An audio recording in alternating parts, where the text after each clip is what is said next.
ये तो कागज पर पेंसिल से बनाना भी कठिन है, तो सोचिए इसे पत्थर पर कैसे उकेरा गया होगा। क्या आपको इस मंदिर के आर्किटेक्चर को देखकर आश्चर्य नहीं हुआ?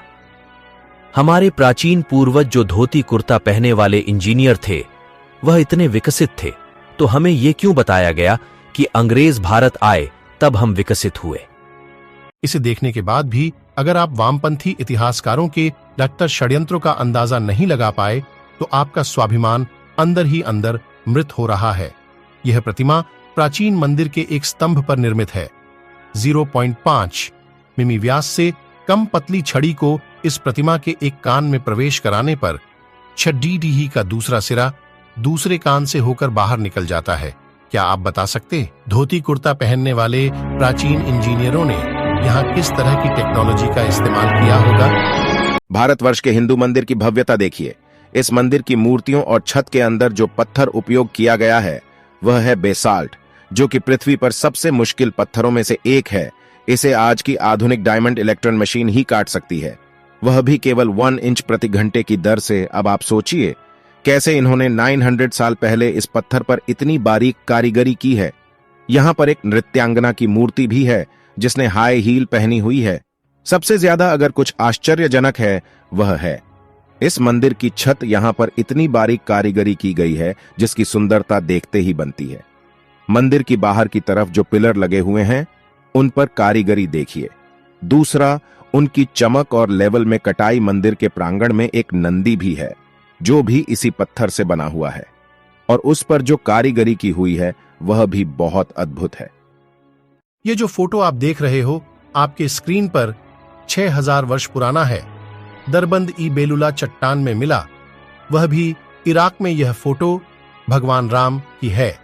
इस चित्र में एक राजा को दिखाया गया है जिसके हाथ में धनुष और तीर है। चित्र को गौर से देखिए, नीचे की तरफ जिसमें हनुमान जी की छवि दिखाई दे रही है। इतिहास में कुछ तो है जो हमसे दूर है। चेन्न केशवा मंदिर कर्नाटक प्रतिमा के हाथ और कंगन को देखिए। क्या आपको लगता है कि ऐसी फिनिशिंग और बारीक नक्काशी केवल छेनी हथौड़ी से संभव है? ठीक ऐसी ही एक प्रतिमा मंदिर के अंदर है जिसके हाथ में कंगन को आगे पीछे सरकाया जा सकता है, जबकि पूरी प्रतिमा को एक ही पत्थर से बनाया गया है ना अद्भुत? सच तो यह है कि हमारे मंदिर 7 आश्चर्यों की लिस्ट बनाने वालों की तुष्टिकरण की भेंट चढ़ाया गया। 1000 साल नहीं, 5000 साल नहीं, 10,000 साल भी नहीं और 20,000 साल भी नहीं। बात करते हैं करीब 28,500 साल की, जब इस धरती लोक में कोई अब्राहमिक रिलीजन जैसे कि क्रिश्चियनिटी और इस्लाम एग्जिस्ट ही नहीं करते थे। बात हो रही है कल्प विग्रह की।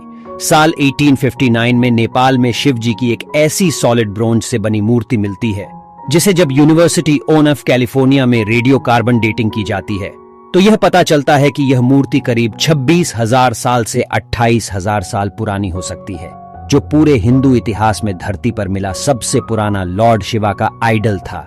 न जाने ऐसे कई पुराने इतिहास भारत से लेकर पूरे दुनिया भर में दबे पड़े होंगे जो समय समय पर मानव को आश्चर्यचकित कर देती हैं। भारत के लोगों ने आखिरकार ये कैसे किया? भारत में है दुनिया का एकलौता ऐसा मंदिर जो सीधा नहीं बल्कि उल्टा बनाया गया है। गुजरात में एक बावरी है जो रानी उदयवती द्वारा 900 साल पहले निर्मित की गई थी। ये 100 रुपए के नोट के पीछे भी बनी हुई है, सरस्वती नदी तट पर स्थित रानी की वास में। इस मंदिर में ज्यादातर भगवान विष्णु की मूर्तियां हैं। इस बावरी को उल्टे मंदिर के रूप में बनाया गया है जो पानी की पवित्रता को उजागर करता है। अगर आप इस मंदिर को देखेंगे तो आपको उलटे लिखे पंक्तियां और 800 से अधिक मूर्तियां के साथ इस मंदिर में सारे सीढ़ियां नीचे की ओर जाते हैं। 1890 में आर्कियोलॉजिकल सर्वे ऑफ इंडिया के द्वारा इसे खोजा गया और इसे पूरा बाहर लाने में लगभग 30 साल का समय लगा। अद्भुत कैसे?